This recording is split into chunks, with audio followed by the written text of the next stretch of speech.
Mesdames, Messieurs, bonjour. Nous sommes à l'Université George Mason.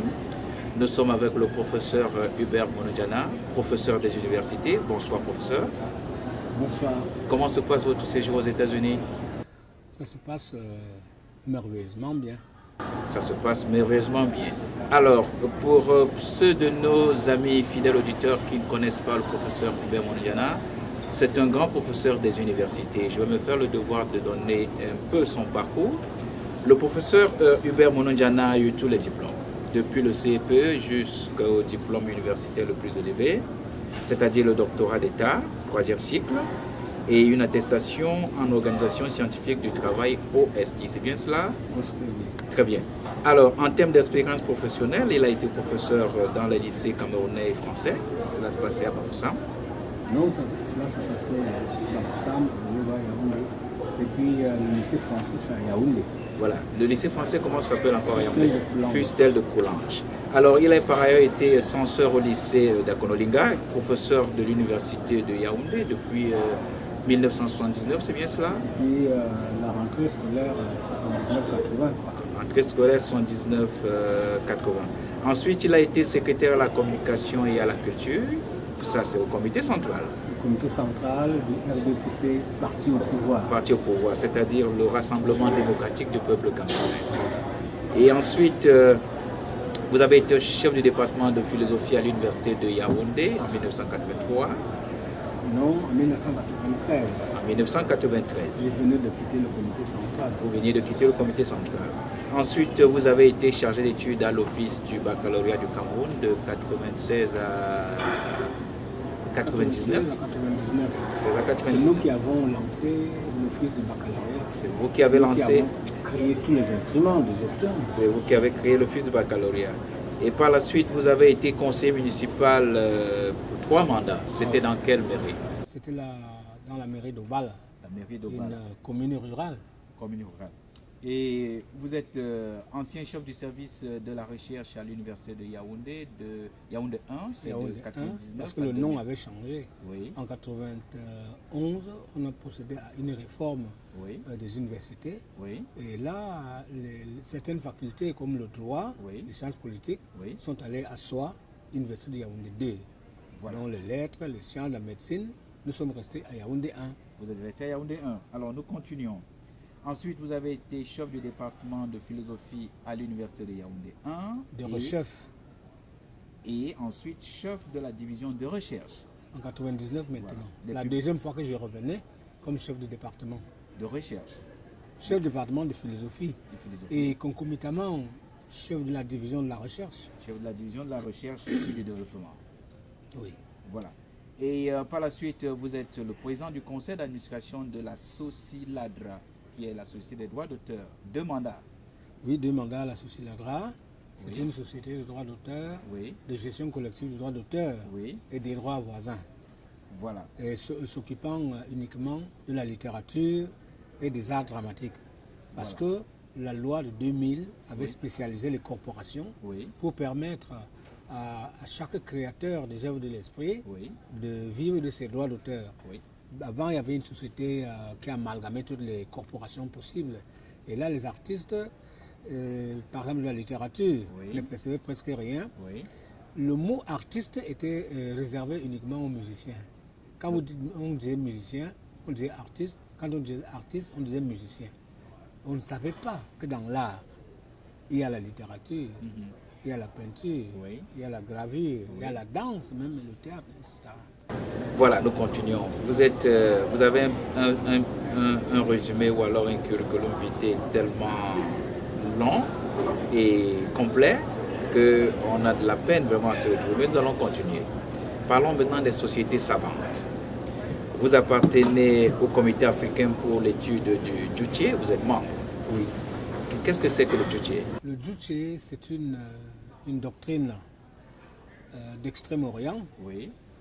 Développé par le président Kim Il-sung et les savants coréens, les philosophes coréens. Oui, vous parlez du nord de la Corée ou bien du sud? La Corée du Nord. Cette doctrine est une doctrine pour la liberté du peuple et la souveraineté du peuple. Liberté du peuple et souveraineté du peuple. Son principe fondamental, c'est que l'homme est maître de tout et décide de tout.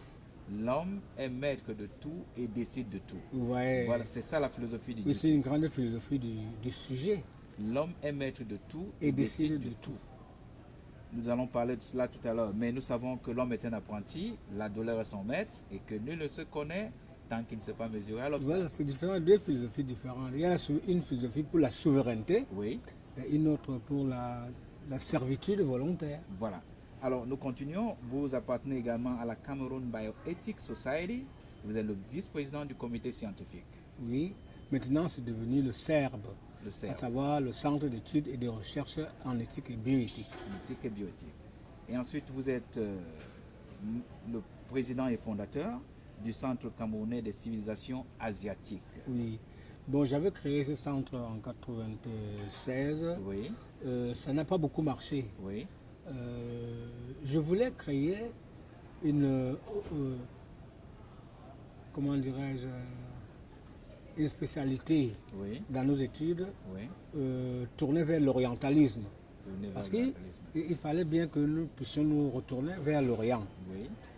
J'avais publié un petit livre qui s'appelle Beauté et vertu du savoir. Oui. Et il y a un chapitre qui est consacré à l'Orient, qui s'appelle d'ailleurs Discours d'Orient.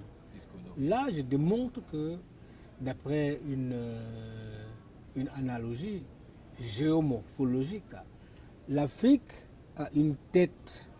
L'Afrique a la figure d'une tête qui regarde naturellement vers l'Orient. Mais l'Afrique s'est retournée vers l'Occident. Et elle a attrapé un torticolis culturel. Alors là-dedans, je dis, il faut que l'Afrique redevienne flexible de manière à pouvoir regarder à la fois l'Est et l'Ouest.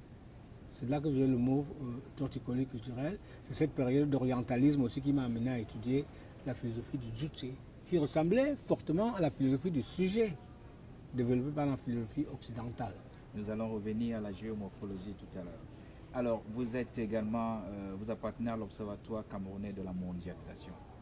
Oui, je vous avais dit, j'avais créé ça, j'ai l'autorisation préfectorale, parce que je m'étais dit que les organismes de la société civile basés en Occident ont le droit de regard sur la société africaine, mais apparemment, la société africaine n'a aucun droit de regard sur les sociétés occidentales.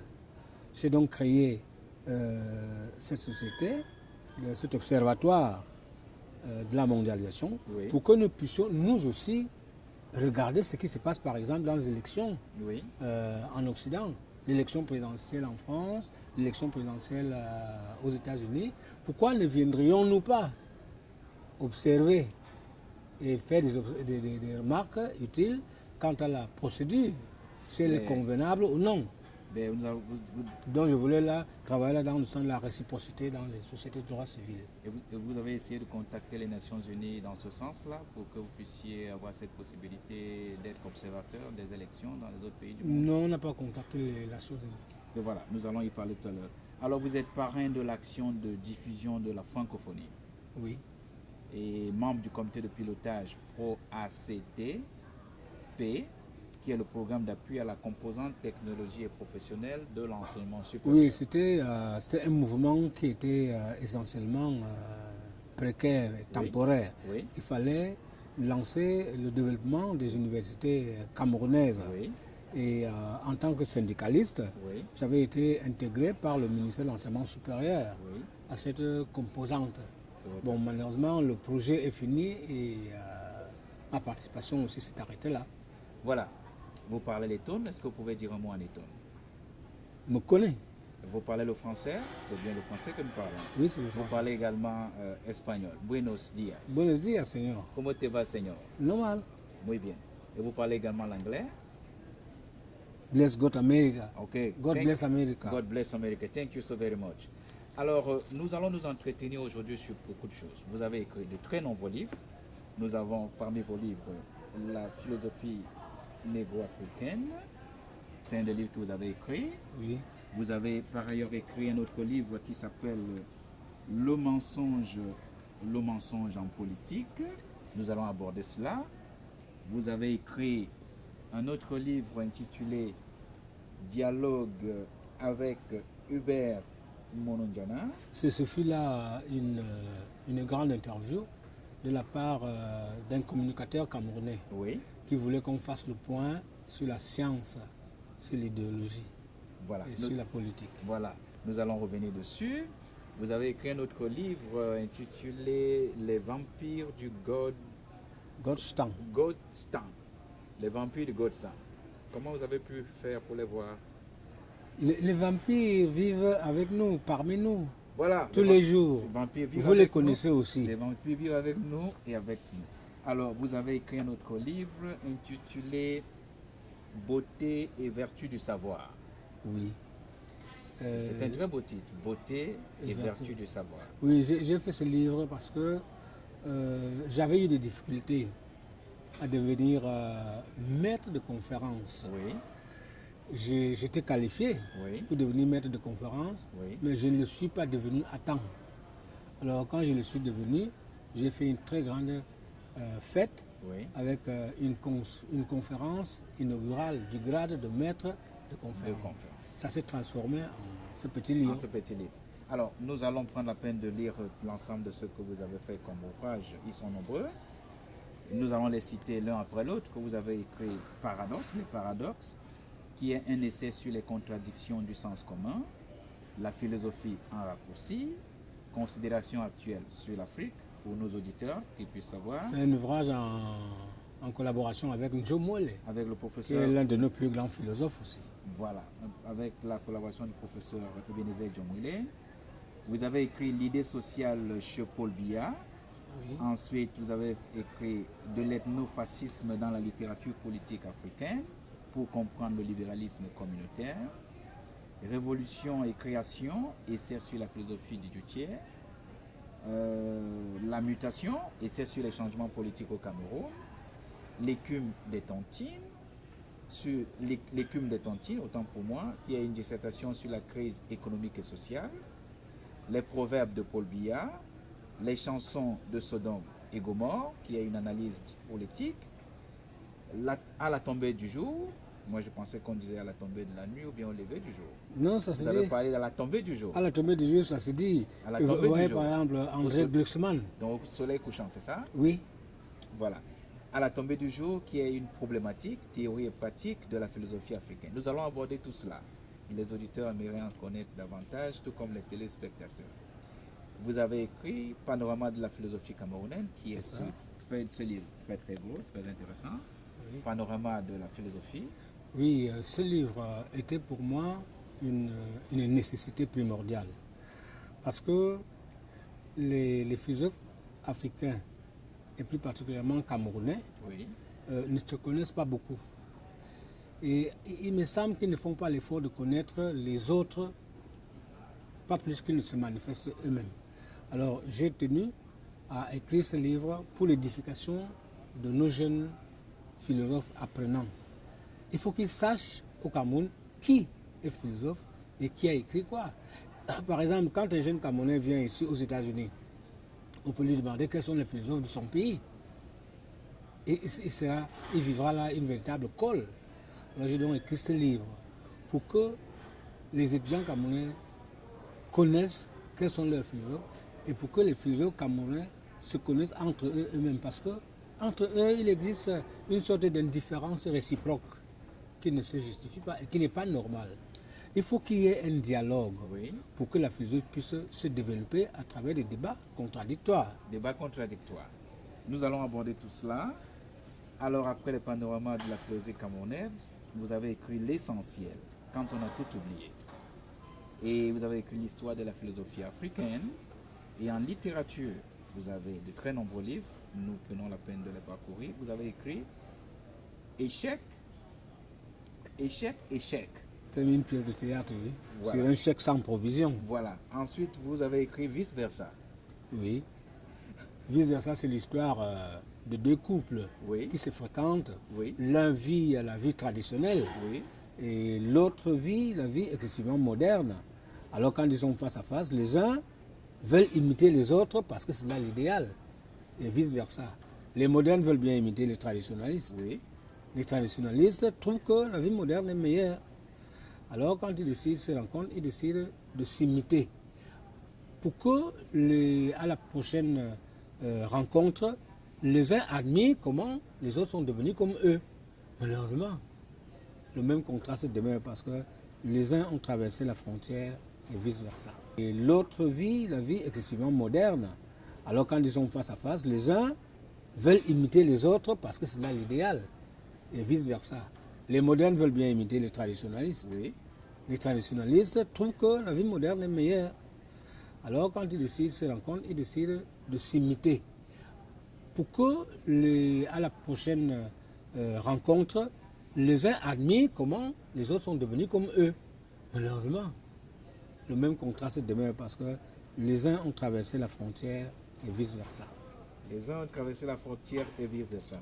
Mesdames, Messieurs, si vous venez de vous joindre à nous, nous sommes à l'université George Mason, nous sommes à Washington, nous sommes en Virginie et nous nous entretenons avec le professeur Hubert Monondiana. Nous sommes en train de parcourir la plupart des ouvrages qu'il a écrits, ouvrages assez intéressants. Jusque-là, nous sommes au 16e ouvrage. Nous avons encore une bonne quantité à parcourir avant de commencer d'aller dans le fond de cet entretien. Alors, professeur Hubert Monondiana, nous continuons donc. Ici, vous avez écrit La Revenante, qui est une pièce de théâtre. Oui. Voilà. Nous allons aborder tout cela. Vous avez écrit... Mais je donne un avant-goût, La Revenante. Oui. C'est l'histoire d'un homme qui aimait une femme qui est décédée entre-temps. Et l'homme a décidé de la poursuivre au-delà, dans l'au-delà. Oui. Malheureusement, pour cet homme qui avait traversé la frontière existentielle, il retrouve cette femme qui avait déjà retrouvé aussi son mari. Et là, le mari se fâche et dit à cet homme, mais enfin, tout de même, cette femme était restée sur terre avec vous. Elle meurt et tu as l'audace de venir la poursuivre jusque chez moi ici. Et là commence donc une bagarre épique sur le thème de la revenante. Formidable, formidable. Merci pour l'avant-goût. Alors, vous écrivez également Onambele Megapche. Oui, Onambele Megapche, c'est l'histoire d'un amour qui était voué à l'échec de par l'appartenance des deux amants à deux tribus différentes. Mais après bien des vicissitudes, l'amour finira par triompher. Et on va célébrer l'unité nationale et l'union. L'amour finira par triompher. Alors, de quoi s'agit-il, Les Gosses endiablés? Ah, Les Gosses endiablés. C'est une histoire que j'avais écrite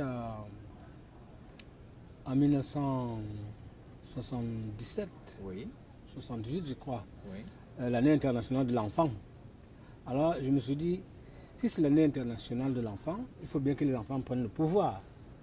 J'ai donc imaginé une société où des enfants prennent le pouvoir en renversant les adultes. Ils envoient les adultes à l'école et vérifient s'ils ont bien travaillé le matin. Et malheureusement, dans le partage du pouvoir, il y a un jeune homme là, Salifou, comme toutes les récompenses, il n'a que le poste de garde prisonnier. Bien, il en voulait quand même un peu plus. Il a donc attendu que le gouvernement vienne visiter les prisons. Et lorsque le Premier ministre et tout son gouvernement sont venus visiter les prisons, clac, il les a enfermés et il est sorti. Il s'est vengé du mauvais partage. Formidable. Mais bien sûr, les choses finiront par se remettre en place. Hein. Alors, voilà, ensuite vous écrivez... Parce qu'il ne faut pas finir par la victoire de la rébellion. Tout à fait, tout à fait. Ensuite, vous avez écrit Un détournement, Regard sur la Corée, pays mystérieux de l'Orient, La prisonnière qui est un roman, Les vampires du God Stand, dont nous allons parler, et puis en collaboration avec certains de vos collègues, vous avez écrit Homme et Destin. Homme et Destin, vous avez écrit Le Code noir de l'Afrique. Nous allons aborder cela. Vous avez écrit également Njananga Zogo, problématique d'une conciliation du réel et de l'irréel. C'est l'histoire de la revenante là. Ça c'est un article. Avant c'était une pièce de théâtre. Une pièce de théâtre. Et ensuite vous écrivez La démocratie à l'épreuve du tribalisme, sous la direction de Fabien Eboussi Boulaga. Oui. Et vous écrivez ensuite une lecture africaine de la guerre en Irak. Vous faites également état de Penser le sida, qui est une analyse croisée d'une pandémie sous votre direction, Oui. avec Lucien Ayessi, c'est bien cela? C'est un collègue du département qui est maintenant le chef du département de philosophie. Voilà. Nous avons pensé qu'on ne peut pas laisser la question du sida Oui.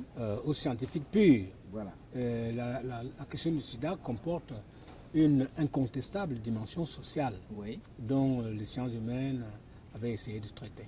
Voilà. Je vais me faire le devoir de lire l'ensemble de vos ouvrages. Dieu seul sait s'ils sont nombreux. Alors, et puis nous allons entrer dans le fond de la conversation. Sur l'éducation, vous écrivez « Le système éducatif camerounais et le monde de demain ». Là, c'est en 1996. Ensuite, vous parlez de la formation professionnelle au Cameroun. Pour qui et pourquoi? Là, vous écrivez cela en 99. Vous parlez de l'éducation et l'adaptation, le cas du livre « À l'école primaire dans un pays pauvre ». Là, c'est en 2000. Et vous parlez de l'éducation patriotique et de la jeunesse. Là, c'est en 2001.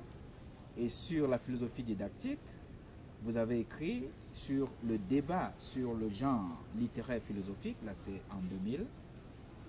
La philosophie au Cameroun, esquisse d'une bibliographie thématique, là c'est en 2000. C'était les premiers pas pour arriver à la publication de ce panorama. Exact. Donc sur la politique, vous écrivez les États-Unis d'Amérique et leurs fondements.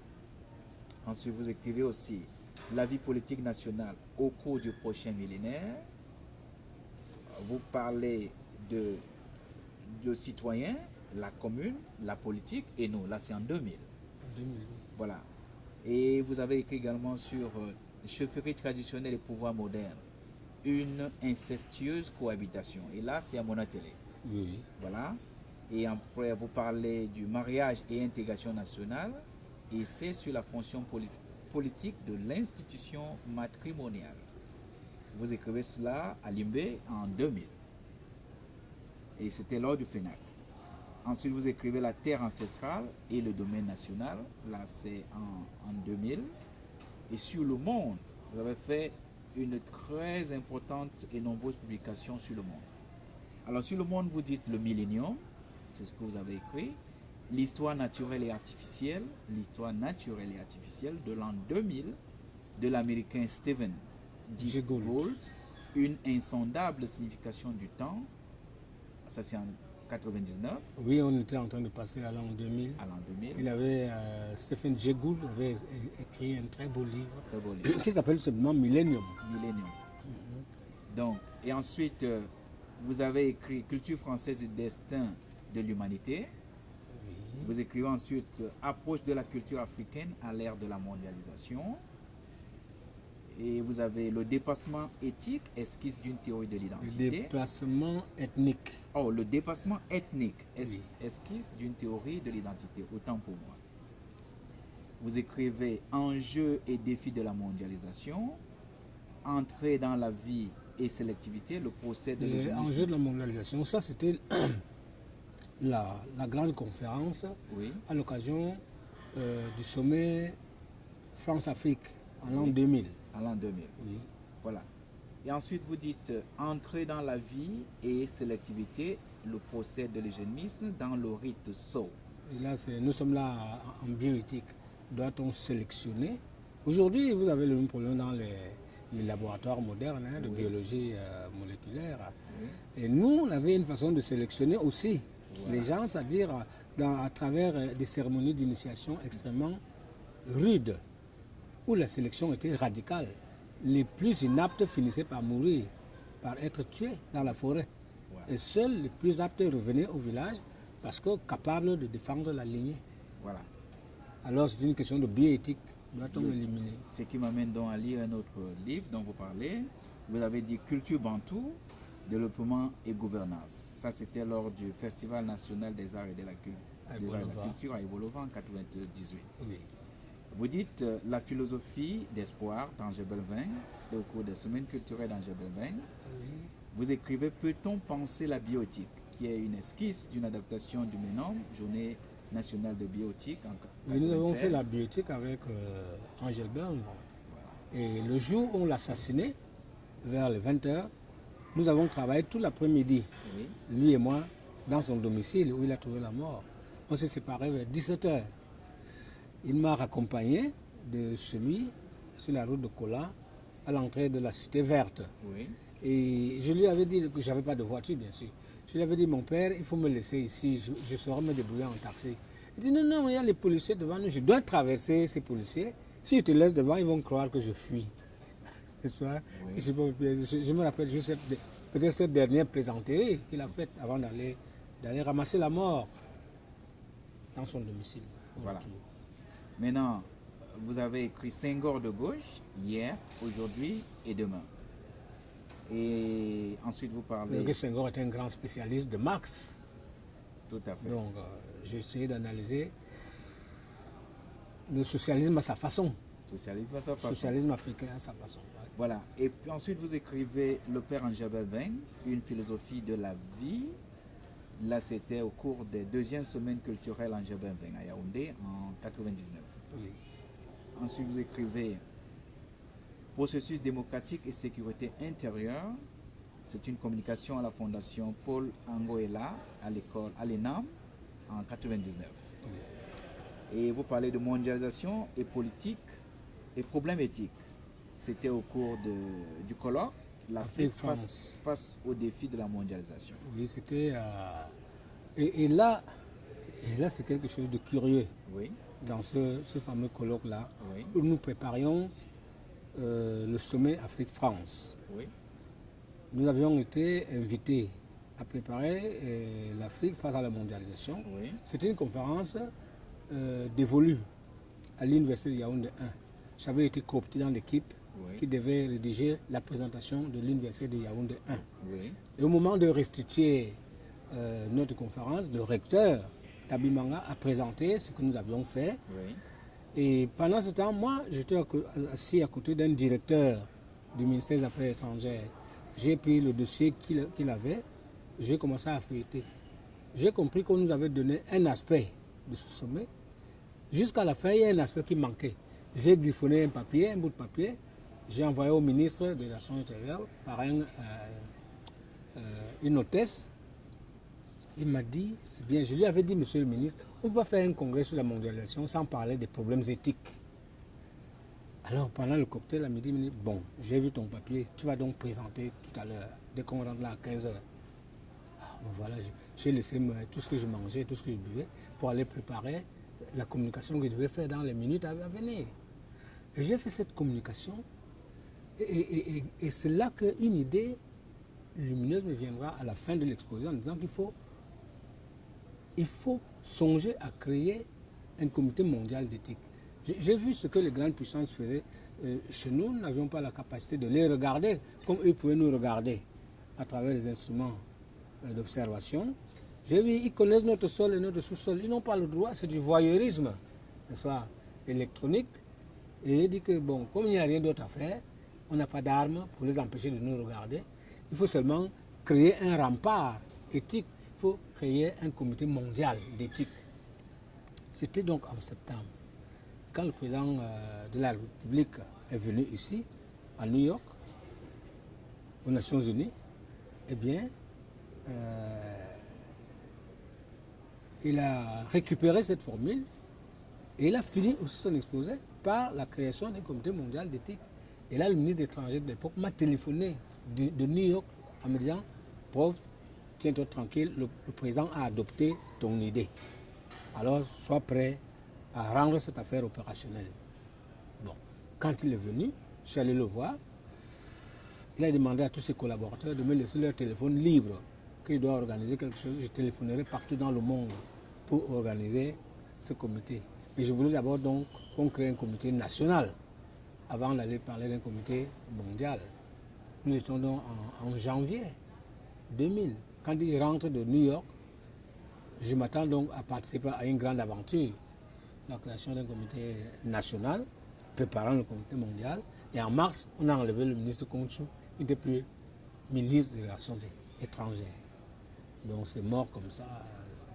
Il n'y avait donc pas eu de suivi avec celui qui l'a remplacé ou vous n'avez pas relancé le dossier? Non, C'était une autre bataille encore, se mettre à se battre pour ça, pour cette idée.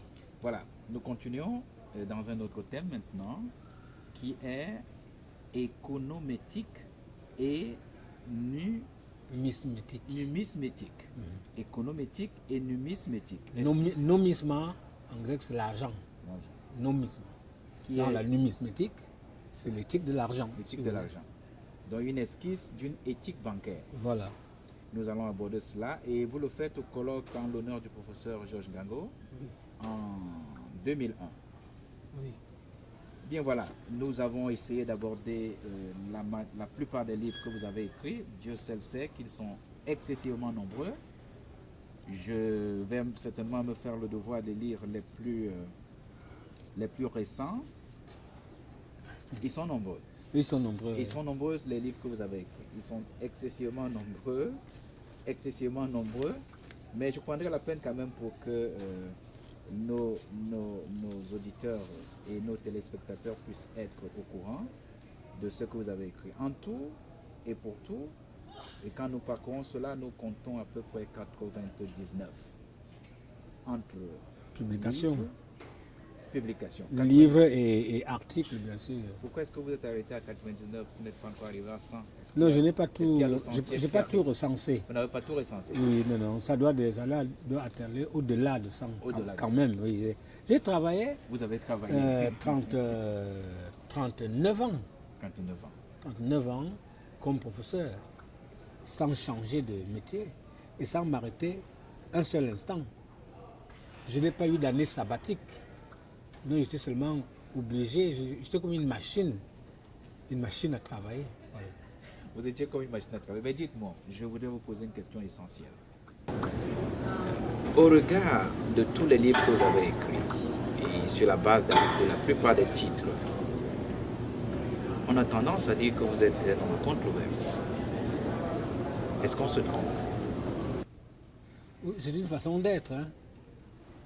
C'est une façon d'être. Vous savez que Aristote a controversé Platon. Alors, dès lors que vous êtes un homme public et qui publie encore ses idées, il y aura nécessairement de la controverse quelque part. Parce que nul ne parle comme une Bible.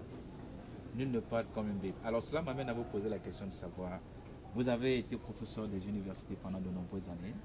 Nous venons de parcourir la plupart de vos ouvrages et nous allons également parcourir certains tout à l'heure. Vous avez pris votre retraite, c'est bien cela? Oui, j'ai pris ma retraite à